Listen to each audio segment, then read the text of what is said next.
우선 우승권에 도전하는 팀이라는 그런 기대를 받고 싶고 저희가 우승할 만한 그런 후보에 당당히 뽑힐 수 있으면 좋겠고요. 그리고 더 나아가서는 이제 국제 대회에서 마음 놓고 응원할 수 있는 그런 팀이 되는 게 좀 목표입니다. 저는 개인적으로.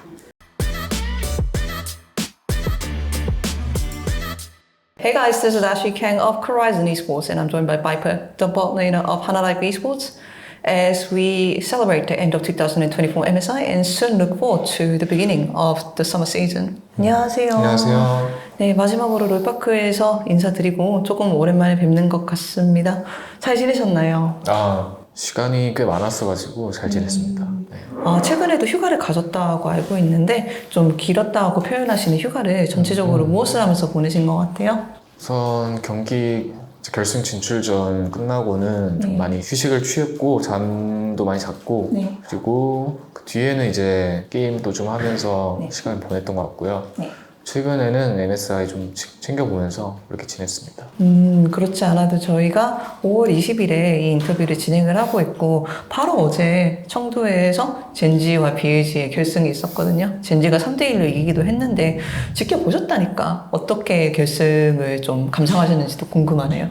우선은 두 팀 다 굉장히 잘하는 팀이라고 계속 느껴졌고 게임을 보면서 그리고 특히 좀 어제 리엔즈 선수 시우 형이 좀 잘한 것 같아요. 바이퍼 선수가 칭찬하시는 리엔즈 선수 이거 이렇게 흔히 볼 수 있는 감각까지는 아닌 것 같은데요. 어제는 진짜 확실히 좀 날카로웠고 블리츠 원래도 옛날에 블리츠 잘 썼었는데 재밌게 잘하더라고요. 맛있게. 그 외에도 전체적으로 MSI를 어떻게 보셨나요? 사람들이 뭐 역대급이라고 하기도 하고 뭐 저는 포맷이 마음에 들더라고요. 약간 지역 내전이 안 나오게 한 게. 그것도 좋고 이 경기가 이제 하루마다 이제 계속 있었잖아요. 그래가지고 뭐라 그래야 될까? 계속 볼 게 있어서 너무 좋았고 일단 시청자 입장에서 경기가 계속 있으니까 내일도 이제 보고 내일 모레도 보고 3일 뒤에도 4일 뒤에도 볼 수 있고 계속 경기가 있는 게 일단 제일 마음에 들었고 옛날에 비해서 확실히 메이저 지역에서 두 팀씩 이제 나가다 보니까 경기 수도 많아지는 것 같고 스토리나 이런 것도 되게 MSI가 이제 좀 확실히 되게 재밌어진 것 같아요. 이제 시청자 입장에서 옛날에도 MSI 같은 대회를 많이 지켜보셨잖아요. 그런 면에서도 그렇게 느끼시는 것 같아요. 맞아요. 제가 2022년, 2021년에도 MSI 이렇게 봤었는데 그때보다 올해가 훨씬 더 재밌는 것 같아요. 그렇다면 스토리 이야기가 나와서 G2의 약간 부상? 이런 건 어떻게 보셨나요? G2는 19년도 MSI에서도 굉장히 좋은 모습 보여줬었던 팀이고 언제 다시 이제 잘해줘도 이상하지 않은 팀이었고 확실히 어설프게 뭔가 다른 잘하는 지역이나 팀을 따라하는 것보다는 본인들의 어떤 개성이나 이런 거 계속 가지고 발전시키는 게 좀 더 맞지 않나 약간 생각이 들게 하는 그런 실력 있는 팀인 것 같아요. 전체적으로 그게 약간 MSI를 관통하는 주제라고도 저는 생각을 했어요. 팀들이 계속 다양한 픽이라던가 다양한 전략을 시도하고 뭐 레인 수업의 경우에도 어떤 팀이 이걸 시도하고 다른 팀이 그거를 파괴하고 파괴하는 걸 또 파괴하고 픽도 워낙에 다양한 게 나왔잖아요. 맞아요. 사실 MSI라는 게 사실 각 어떤 지역에서 가장 잘하는 두 팀 혹은 한 팀 나오는 대회잖아요. 그래서 지역 간의 실력 차이가 뭐 있을 수 있지만 자신들도 약간 최고의 그런 성적을 냈기 때문에 그 자리에 있다는 걸 자각하고 경기에 임하고 약간 어떤 팀이든 이길 수 있다는 생각을 가지는 게 중요하다고 생각하거든요. 그런데 G2라는 팀은 확실히 그런 마인드가 있기 때문에 좀 강하지 않았나 그런 생각을 좀 제 추측이지만 해봤습니다. 좀 뭔가 그 맞는 느낌도 드는 거 확실히 드는 것 같습니다. MSI 외에도 어떤 일들을 하셨던 것 같아요? 최근에 또 바이퍼 선수가 하나 이글스 시구하러 가신 것도 좀 많이 화제가 되었거든요. 맞아요. 작년에 이어서 올해도 야구장에 함께 하게 됐는데 작년에 시구를 했고 올해 시타를 했는데 이제 두 번째 가봤지만 이 엄청 커요 일단 경기장이. 그래서 그 마운드에 올라갈 때 굉장히 떨리고 많은 팬분들과 이제 야구를 보러 오신 분들을 이렇게 지켜보는 자리에서 그 공을 던진다는 게 사실 되게 어려운 일이거든요. 그래서 그래도 피넛 선수가 되게 잘 해냈고 저도 거기서 이제 다 같이 관람하고 즐기는 그런 자리에 함께 하게 돼서 굉장히 영광이었죠. 큰 무대에서도 많이 경기를 해보신 바이퍼 선수가 사람이 많아서 떨린다라고 하니까 좀 신기하네요. 너무 일단 웅장하고 네. 굉장히 시선이 되게 한 곳으로 모이게 그렇게 돼 있잖아요. 그게 되게 색다른 경험이었어요. LCK 타팀도 연결되어 있는 야구팀하고 비슷한 시구 같은 이벤트를 했던 것 같고 저는 이렇게 e스포츠가 구단을 통해서 기성 스포츠와 이렇게 연결점이 계속 생기는 게 좋다고 생각하거든요. 그래서 시구 시다 보면서 저는 그 생각을 했는데 바이퍼 선수도 이에 대한 생각이 있으실까요? 항상 좋다고 생각하고 야구를 하시는 선수분들 중에서도 e스포츠를 챙겨봐 주시고 응원해 주시는 분들도 계시고 반대로 이제 e스포츠 하는 선수 중에서도 야구나 아니면 뭐 축구나 이런 프로 스포츠를 굉장히 즐겨보는 사람이 많다고 생각해요. 그래서 이런 교류는 굉장히 긍정적으로 바라보고 있고 서로가 서로를 이렇게 응원해주는 그런 게 굉장히 좋은 것 같아요. 이거는 비정기적으로 자주 화제가 되는 이야기인데 e스포츠는 스포츠인가? 그렇다면 스포츠와 무엇이 다르고 무엇이 비슷한가? 기성 스포츠로 똑같아 져야 되냐? 아니면은 정말 스포츠로서 인정받을 수 있을까? 이게 좀 사람들이 많이 궁금해하는 것 같아요. 토론의 약간 주제이기도 하고요. 굉장히 어려운 것 같고요. 왜냐면 네. 저도 프로 스포츠는 사실 보기만 했지 네. 거기에 이제 일을 해본 적도 없고 약간 관련돼 있지 않다고 생각을 해서 그런지 되게 e스포츠와 스포츠는 확실히 저는 다르다고 생각을 해요. 왜냐면 저는 몸을 막 쓰는 직업은 아니잖아요. 저희가 육체적으로나 약간 피로가 좀 더 덜 할 수도 있고 이건 사람마다 다르지만 그런 부분도 있고 프로 스포츠가 쌓아온 약간 역사나 이런 거에 아직은 좀 비교할 만한 하진 않지만 또 e스포츠를 많은 분들이 좋아해 주시고 팬분들이 계시고 또 하니까 스포츠로 인정받을 수 있다고 생각을 합니다. 그래서 지금은 과도기가 아닌가 싶네요. 야구나 축구 같은 거는 세대를 넘어서 이렇게 응원을 하잖아요. 그쵸. 그거를 어릴 때부터 컸는데 나는 이제 장년층인데 우리 그 아들, 딸을 데리고 또 야구장에 맞아요. 찾아. 이런 스토리가 아직은 e스포츠는 존재하지 않으니까요. 굉장히 역사가 깊고 그런 게 엄청 쌓아왔기 때문에 지금의 그런 스포츠들이 있는 거잖아요. e스포츠도 뭐 지금은 얼마 되지 않았다고 생각하지만 그런 스포츠에 비하면 앞으로 나아가다 보면 비슷하게 이제 하나의 스포츠로 자리 잡을 수도 있지 않을까 생각합니다. 시간이 저희한테 뭐 답을 보여주지 않을까 네. 생각합니다. 이렇게 하나생명 e스포츠 캠프1에 복귀를 하신 것 같아요. 선수들이 그 시즌을 시작하기 위해서 준비할 때는 보통 어떤 일들을 하나요? 뭐 스크림도 있고 솔링도 있고 뭐 다가올 메타 파악도 조금씩은 할 것 같아요.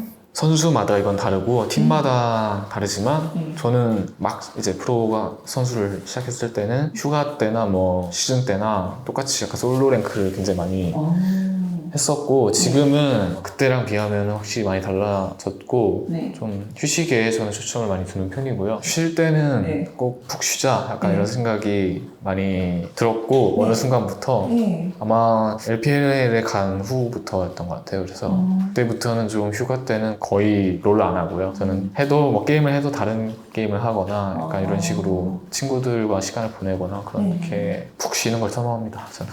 이제 슬슬 복귀를 하셨잖아요. 네. 항상 그렇지만 롤이 시즌이 시작되기 전에 대격변 팬치를 한 번씩 하잖아요. 이번에도 많은 변화가 예고가 돼 있는 것 같아요. 이에 대해서 바이퍼 선수가 어떻게 생각하시는지 궁금하더라고요. 아직은 몇 개의 패치가 남았기는 하지만 전체적인 방향성은 얼마 정도 보여줬다고 생각을 하거든요. 우선 게임사에서 생각했을 때 지금 라인 수합 메타가 자기들이 원하는 방향인지 이걸 좀 지켜봐야 될 것 같고요. 라인 수합을 건드릴 생각인지 아니면 이대로 가도 괜찮겠다고 싶은 건지 이거를 일단 지켜봐야 될 것 같고 문딜 템이 좀 바뀌었는데 결국에 사실 큰 틀이 바뀌진 않았다고 생각해요. 그래서 뭐 예전 막 돌풍 같은 아이템 약간 메타를 바꿀 만한 그런 아이템은 글쎄요. 잘 모르겠고 무한의 대검이 굉장히 강력해졌는데 좀 너프를 먹을 것 같고 다른 거는 잘 패치한 것 같아요. 뭔가 그래도 예전에 나오던 챔피언들에서 조금 변화가 일어날 수 있을 거라고 생각하고 아직 연구가 다 안 됐지만 좀 하기에 따라서 여러 가지 조합이 좀 나올 수 있을 거라 생각합니다. 바이퍼 선수는 이 라인 수업 메타를 좀 긍정적으로 보시는 편이세요? 좀 부정적이신가요? 저는 그렇게 좋아하진 않습니다. 왜냐면 일단 보는 사람 입장에서 네. 굉장히 재미가 없더라고요. 저도 MSI를 많이 봤지만 이게 수합을 하면 한 5분 정도까지 약간 게임이 보지 않아도 약간 비슷한 결로 흘러가게 되고 고착화되어 있는 이 운영 방식 때문인지 몰라도 경기를 보면서 약간 변수가 나와야 사실 보는 사람 입장에서 되게 재미있을 거라고 생각을 하는데 그런 게 없다 보니까 조금 아쉽다고도 느껴지고 보시는 분들 입장에서도 제가 선수라서 그럴 수 있지만 시청자 입장에서도 좀 재미없을 수도 있겠다라는 생각을 해서 그렇게 좋게 바라보고 있지는 않습니다. 이런저런 변수가 자연스럽게 생겨났지만 저는 긍정적으로 보는 게 그 최근에 라이엇이 2년의 행보를 보면은 원딜은 원딜, 미드는 미드, 약간 탑은 탑, 그쵸. 정글은 정글 이렇게 좀 역할을 정해주고 그거랑 비슷한 거를 좀 몰아주는 것 같기도 하거든요. 옛날에는 갑자기 막 럼블 정글이 유행하기도 했었고 뭐 탑에 완전히 막 원딜이 나왔던 때가 있었고 서포터 그런데 약간 그렇게 특정 역할에 따라서 역할을 보여주려고 하는 게 눈에 보이는 것 같아요. 그거는 확실히 라인별로 역할 구성은 항상 하려고 했었던 것 같고 그래도 변수는 항상 있는 게 탑 뭐 요즘에 트페나 베인이나 뭐 이런 픽들도 계속 나오고 트리스타나는 뭐 미드에 간지 좀 됐고 잘 모르겠네요. 게임사의 생각을 한번 봐야 될 것 같아요. 그 바이퍼 선수가 옛날에 B1D 메타 때 좀 두각을 보였던 거를 제가 기억을 하고 있거든요. 그때 뭐 그쵸. 원디, 블라디, 원디, 티모 다양한 픽을 또 잘 다루셔서 엄청나게 유명했거든요. 바이퍼 선수는 뭐 가볍게 물어보는 질문이지만 언젠가 B1D 메타가 한번 돌아와도 나쁘지 않을 것 같아. 또 내가 그때 워낙 잘했으니까 이런 생각이 들지 않으세요? 아니요, 그런 생각은 사실 전혀 없었고 그때랑 지금의 저는 굉장히 많이 달라졌다고 생각을 하고 일단 그런 메타가 다시 오지 못할 것 같고요. 시스템이 너무 많이 바뀌어서 그리고 나온다 하더라도 별로 좋아하진 않습니다. 왜냐면 다시 약간 새롭게 연습해야 되는 부분도 있고 그런 챔피언들이 예전에 제가 워낙에 좀 자주 했었던 챔피언들이라서 뭐 예를 들면 블라디나 라이즈 같은 거는 프로 하기 전에도 굉장히 많이 썼던 챔피언이라 사실 부담 없이 꺼낼 수 있었는데 지금은 안 한 지가 너무 오래 지나서 그만큼의 숙련도는 못 나올 것 같아요. 옛날에 비해서 많이 바뀌었다라고 말씀하셨는데 바뀌었다는 말을 할 때 생각나는 것들이 뭐뭐 있을까요? 그때에 비해서 이렇게 바뀌었고 저렇게 바뀌었네. 일단 그때 좀 서포트 아이템이나 룬도 많이 바뀌었고요. 그때는 데미지가 너무 세가지고 사실 그리고 레벨 이제 경험치도 굉장히 그때에 비하면 다른 라이너들에 비해서 굉장히 낮아졌고 이제는 제가 생각했을 때 원딜은 많은 분들이 생각하는 그런 캐리 라인의 역할도 있지만 오브젝트나 타워를 공략할 때 많은 도움을 주고 꼭 있어야 한다고 생각하거든요. 그래서 요즘에 원딜이 없으면 게임을 끝내기가 굉장히 어렵고 그런 부분에서 좀 단점이 많다고 생각해서 나오기 힘들 것 같아요. 확실히 맞네요. 그 이후에 뭐 타워 방패 이런 게 추가가 됐으니까. 원딜 이야기가 나와서 한 가지만 더 여쭤보고 싶은 게 뭐 원딜이 얼마나 영향력을 발휘할 수 있나 이것도 자주 나오는 화제잖아요. 최근에 또 LCK에서 그 원딜 단합 대전을 했는데 다들 한마음 한뜻으로 말하는 게 옛날에는 원딜이 왕자였다면 지금은 정말 예전에 비하면은 지금은 좀 안 좋은 게 맞긴 하지 근데 대회는 항상 솔로 랭크와 다르기 때문에 어떻게 하느냐에 따라서 또 팀적으로 어떤 전략을 세우냐에 따라서 원딜이 가장 큰 활약을 할 수도 있고 반대로 보여지는 활약은 좀 없더라도 다른 유틸성이라고 해야 되나요? 그런 걸 가지고 게임을 할 수도 있고 예전에 비하면 낮아진 건 맞지만 그래도 어느 정도 이제 보장은 되어 있다 생각합니다. 스프링 이야기를 조금 해볼 것 같아요. 왜냐하면 MSI를 지켜보셨다고 말씀하셨는데 한편으로는 이제 바이퍼 선수도 그럴 수도 있고 저희는 당연히 아쉬움이 남는데 하나생명이 진짜 MSI가 코앞이었잖아요.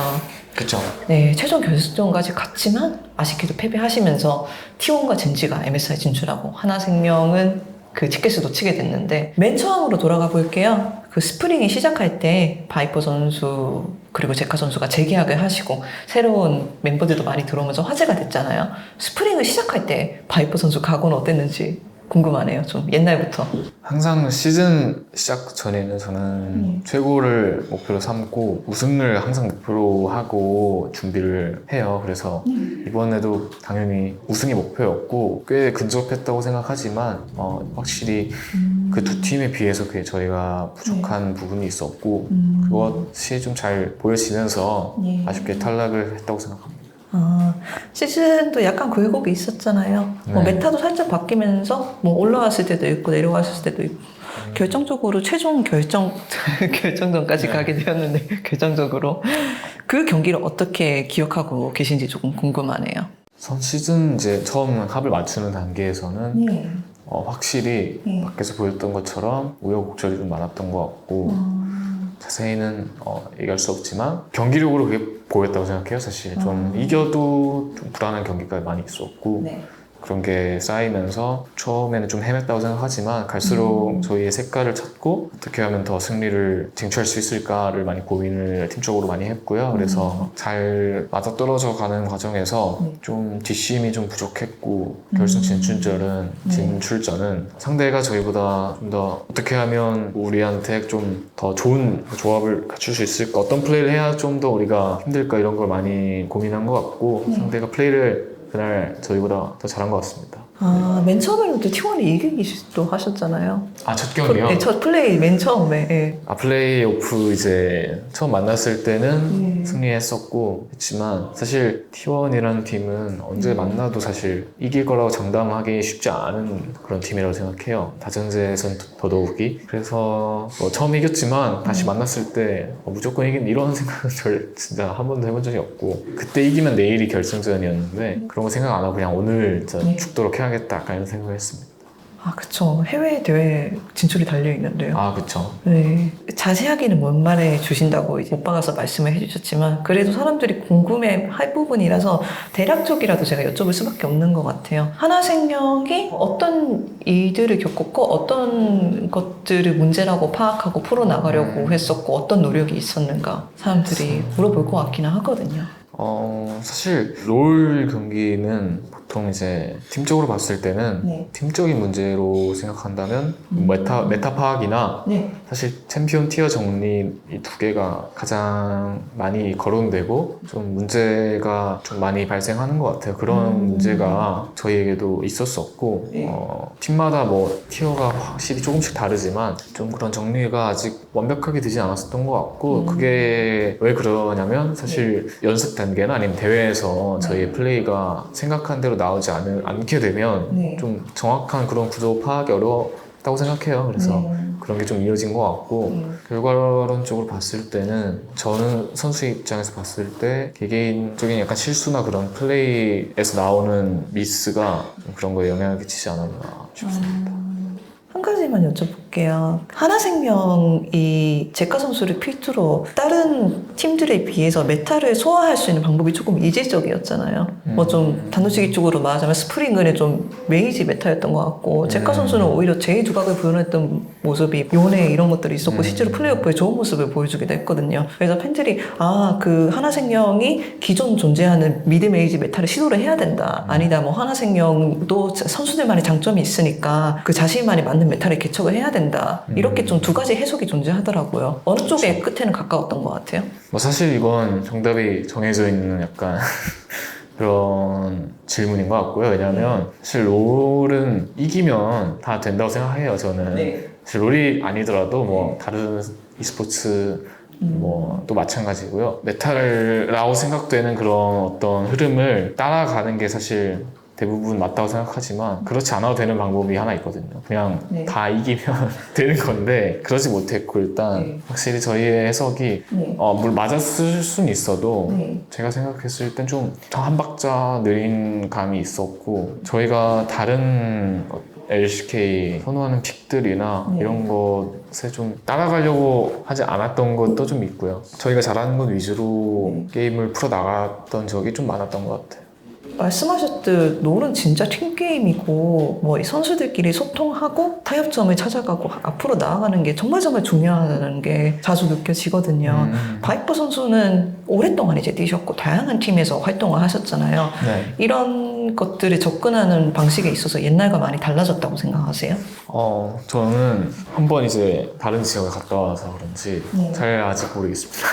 크게 일단 저의 이제 첫 팀이라고 할 수 있는 그리핀에서는 그때부터 다른 팀들과 좀 다르게 접근을 했던 것 같고 그 뒤에 이제 LCK 내에서는 다른 팀 하나생명 e스포츠에만 있었고 LPL과 LCK에는 좀 분명히 차이가 존재하는 것 같지만 한국에서는 잘 못 느꼈던 것 같아요. 갈수록 좀 발전하는 것 같아요. 근데 좀 다방면으로 좀 바라보려고 하는 것 같고 왜냐면 계속 항상 이기기만 한 게 아니잖아요. 예를 들면 작년 MSI나 LPL이 LCK를 꺾고 우승한 그런 대회도 있었고 다른 지역이 또 강세를 보일 때는 왜 더 잘하는지 항상 분석하고 또 배울 점은 배우고 따라가려고 하다 보니까 계속 잘해줄 수밖에 없지 않을까 싶습니다.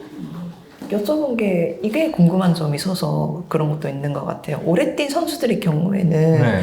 내가 프로를 접근하는 그 마인드가 좀 확고해지거든요. 이거 선수마다 또 달라요. 아, 그쵸. 그런데 내가 프로로서 내 이 직업이라던가 내 삶을 어떻게 봐야 되는가 이게 좀 확고한 좀 추상적으로 들어가자면 행복이 무엇인가에 대해서도 고민을 하고 답을 내리고 그게 동기부여로 삼는 선수들도 있어요. 근데 그쵸. 제가 물어볼 때마다 선수마다 답이 다르더라고요. 그런 면에서 바이퍼 선수한테도 비슷하게 여쭤보고 싶었던 것 같습니다. 저는 굉장히 오랫동안 네. 있으면서 프로라는 삶을 어떻게 접근해야 되는가 마인드가 좀 생긴 게 있는지. 네. 굉장히 철학적인 질문인데 네.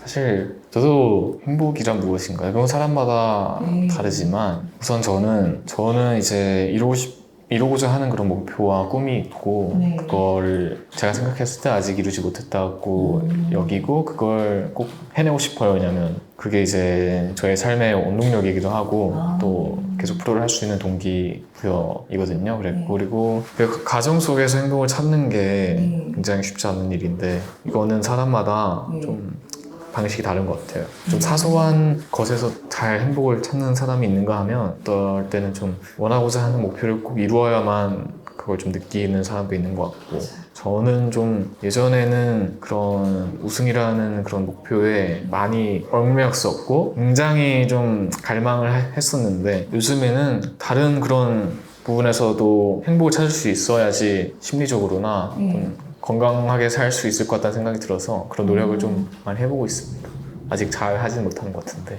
베테랑 선수들이 비슷한 결론을 많이 내려주시기도 하더라고요. 어떤 결론을? 그러니까 좀 분명히 우승은 중요하지만 사소한 것에서 행복을 찾거나 좀 감사하는 마음 이런 게 되게 좀 맞아요. 정신 건강에도 도움이 되는 것 같아. 선의 경기력도 잘 나온다. 그런 게 좀 있어야 네. 우승까지 이제 가는 길을 좀 잘 버티고 할 수 있는 것 같아요. 너무 정신적으로 나를 갉아먹기만 한다면 얼마 가지 못해 좀 쓰러질 수 있지 않을까. 너무 힘들어서 그런 생각합니다. 자주 여쭤봤던 질문이기도 해요. 항상 비슷한 대답을 들었던 것 같고 그게 하나생명이 원하는 결과까지는 이어지진 않았던 것 같아요. 이번 2024년 서머에서 저희는 하나생명이 어떤 기대를 해도 괜찮을까요? 우선 우승권에 도전하는 팀이라는 그런 기대를 받고 싶고 저희가 우승할 만한 그런 후보에 당당히 뽑힐 수 있으면 좋겠고요. 그리고 더 나아가서는 이제 국제 대회에서 마음 놓고 응원할 수 있는 그런 팀이 되는 게 좀 목표입니다. 저는 개인적으로. 저는 원래 이렇게 여쭤보려고 했거든요. 젠지가 결승에 진출했을 때 LCK가 사시드가 확정이 되었잖아요. 네. 그게 좀 기분이 좋으실까 여쭤보려고 했는데 한편으로는 바이퍼나 하나생명 자체가 3위를 노리는 팀은 아닐 것 같아. 이 생각이 들더라고요. 그쵸. 3위를 목표로 하는 팀은 사실 없을 것 같고요. 저도 저는 계속 우승을 목표로 하고 있고 물론 시드가 늘어나는 건 굉장히 좋은 일이지만 당당하게 우승을 해서 월세 나가는 게 더 좋을 것 같습니다. 말씀하셨듯이 LCK를 우승할 수 있는 팀, 사람들이 마음 놓고 응원할 수 있는 팀이 되기 위해서는 어떤 것들이 바뀌어야 된다고 생각하세요? 많이 바뀌어야겠죠. 일단 오케이. 개인적으로 봤을 때는 네. 롤이라고 하는 게임은 한 명이 특출나게 잘해서는 어려운 것 같아요. 맞아요. 워낙에 많이 네. 잘하는 선수들이 많고 네. 잘하는 팀이 많고 그렇기 때문에 좀 다 같이 잘해야 하는 게임인 것 같고요. 주어진 상황에서 최선을 다하는 그런 연습과 습관이 굉장히 중요하고 또 이제 잘해야겠죠. SK가 아무래도 좀 잘하는 팀이 워낙 많아요. 그래서 그들과 연습을 하면서 또 대회를 하면서 배울 건 배우고 저희가 했던 실수나 뭐 이런 잊어버려야 할 것들은 과감하게 빠르게 털어내고 잊어버리고 그들의 장점만을 흡수해서 이렇게 간다면 아주 좋겠죠. 이상적이네요. 네. 약간 단도직입 좀 여쭤볼게요. 이번에 두 팀이 진출했잖아요. T1하고 젠지예요. 그냥 가정을 할게요. 그 두 팀이 이제 롤드컵에 진출한다고. 그리고 이번에 플레이오프를 봤을 때 네 팀이 나와요. 하나생명, KT, 디플러스, 기아, 광동 브릭스. 그냥 순위만 보고 말씀드리는 거예요. 네. 그렇다면 그 네 팀 중에 두 분만 갈 수 있어요. 네. 그렇다면 바이퍼 선수가 생각하시기에는 어떤 두 팀이 갈 것 같나요? 일단 하나생명 가야겠죠. 하나생명 일단 네. 가고요. 그리고 예측 어려운데. 저는 근데 이런 예측을 하면 보통 다 틀리더라고요. 이게 네. 가벼운 마음으로 네. 한 건 아닌데 네. 어떻게 이게 약간 운이 안 되는 것 같아요. KT 이제 디플러스 기아 광동이잖아요. 네. 이 세 팀 중에 한 팀을 고르자면 어렵습니다. 근데 디플러스 기아라고 하겠습니다. 왜냐면 말하지 않습니다. 일단 네, 뭔가 그럴 수 있을 것 같아요. 우리가 뽑기도 재밌잖아요. 또 이제 기자회견 맨 처음에 할 네. 때 또 우승할 것 같은 팀 뽑기도 하고. 오늘 예측하면 굉장히 제가 즐거워하고 또 재밌었는데 타율이 안 나와요. 그래서 좀 네. 걱정은 되는데 별 다른 생각 없이 그냥 뽑았습니다. 다시 빅3에 진출하면 그거는 바이퍼 선수한테 어떤 의미일까요? 좀 오랜만에 진출하시는 거잖아요. 어떤 만약 이제 이번에 네. 롤드컵에 진출하시게 되면은 국제대회에 진출하고 대회를 위해서 이제 해외로 출국을 하시게 되시는 거잖아요. 조금 오랜만이 될 것 같아요. 한 1년 정도 작년에 이제 못 나와서 지금 굉장히 아쉬웠었고 월즈라는 분들이 항상 저한테 좋은 추억을 많이 남겨주는 것 같아요. 그래서 맞아요. 많이 배우는 점도 있고 월즈를 갔다 온 선수가 확실히 네. 그렇지 않은 선수들에 비해서 좀 더 성장할 수 있는 기회를 많이 받을 수 있다고 생각하고 그것에 더해서 좋은 성적을 국제 무대에서 낸다면 많은 팬분들께 좋은 인상을 심어드릴 수도 있고 굉장히 기대가 됩니다. 2020년 스프링에 똑같은 말씀 해주시는 거고요. 그렇나요? 네, 2019년에 그 롤드컵 겪고 나서 롤드컵에 진출할 때마다 정말 많은 경험치가 쌓이는 것 같다. 그쵸. 네. 좀 아무래도 늘 하던 그런 환경이 아니고 네. 그런 점도 있고 저만 그렇게 느껴지는 걸 수도 있지만 월즈는 항상 많은 가르침을 주는 것 같아요. 인터뷰를 슬슬 끝마치면서 메시지 몇 개만 남기고 가겠습니다. 첫 번째로 팬들 진짜 저는 이런저런 것들을 챙겨보면서 당연히 바이퍼 선수가 잘하기를 팬들은 원하고 있겠죠. 그런데 성적이 잘 나기를 응원하고 있지만 성적에 관계없이 바이퍼 선수 자체를 응원하시는 분들이 정말 많은 것 같거든요. 그분들이 뭐 동기부여가 될 수도 있고 힘이 될 수도 있는데 그분들한테 제가 한 말씀 부탁드려도 될까요? 이런 이야기 선수한테 듣는 게 그 많은 응원하시는 분들한테 큰 의미일 것 같아서요. 우선은 네. 제가 전에도 느꼈지만 네. 굉장히 과분한 그런 관심과 응원을 주셔서 항상 진심으로 감사한 마음이고 또 제가 어느 이제 팀에 있던지 어느 지역에 있던지 그런 거에 상관없이 네. 꾸준히 응원을 보내주시는 분들에게 너무 진심으로 감사드리고 그런 게 좀 많이 최근에 더 와닿는 것 같아요. 작년에도 네. 굉장히 힘든 시기를 겪었을 때도 네. 많은 분들이 끝까지 응원을 해주시고 네. 끝까지 직접 대회장에 오셔서 함께 해주시는 그 많은 분들이 계시고 뭐 함께 하지 못하더라도 멀리서 좀 응원을 보내주시는 분들이 많은데 정말 어떻게 그런 게 가능한지 아직도 떨떠름하고요. 그런 분들을 위해서 그리고 또 저를 위해서 더 열심히 해야겠다는 생각을 가지고 있고 저도 물론 좋은 성적으로 보답드리고자 하는 마음을 계속 가지고 있고요. 네. 앞으로도 마음을 잃지 않도록 하겠습니다. 그리고 이제 제가 바이프 선수와 인터뷰를 한다고 하니까 많은 사람들이 이 요청을 했거든요. 네. 바이프 선수 영어하는 거 본지 너무 오래됐다. 저도 오래됐네요. 저희가 좋아하는 사람이 한국말을 하면 되게 또 반갑고 설레고 그건 그러잖아요. 그렇죠. 네. 근데 제가 정말 해드리고 싶지만 지금 정말 못하겠어요. 말이 이게 안 하다 보면은 네. 정말 안 나오게 되는 것 같아요. 제가 알겠습니다. 공부를 꾸준히 안 해가지고 네. 다 잃어버렸고 이제 한국말과 이제 중국어 정도 이렇게 못합니다. 땡큐. 땡큐. 마지막으로 2023년을 끝마친 바이프 선수한테 한 말씀만 마치면 될 것 같습니다. 2024년 4년을 끝마친. 미래에 저에게요. 네. 열심히 살았을 거라고 생각하고 네. 수고했고 내년에 또 잘하자. 수고하셨습니다. 감사합니다.